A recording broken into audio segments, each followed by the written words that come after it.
Aunty, வீடு செம்மையா இருக்கு ஆண்டி. இன்டீரியர் டெக்கோர்ல ரொம்ப நல்லா இருக்கு. ஓ, தேங்க்யூ. ஆண்டி,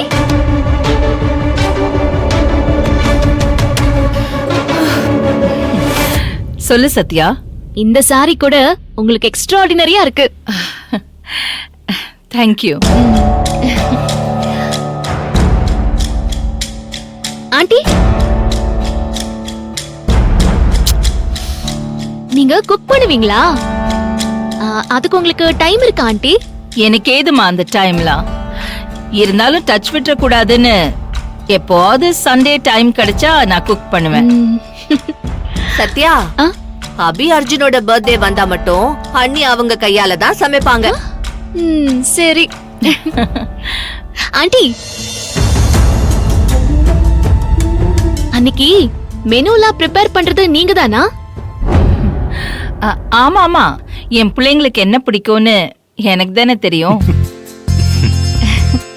அன்னைக்கு மட்டும் நானே என் கையால சமைச்சாதான் என் பிள்ளைங்களோட பிறந்த நாளை பூரணமா கொண்டாட முடியும்னு எனக்கு ஒரு திருப்தி. அன்னைக்கு நான் வேற யாரையும் சமைக்கவே விட மாட்டேன். ஆல் பிசினஸ் அப்பாயின்மெண்ட்ஸும் கேன்சல். ஓஹோ, சூப்பர். ஆண்டி, உங்களுக்கு பிடிச்ச ஐட்டம் என்ன? எனக்கு எல்லா ஐட்டமுமே பிடிக்குமா.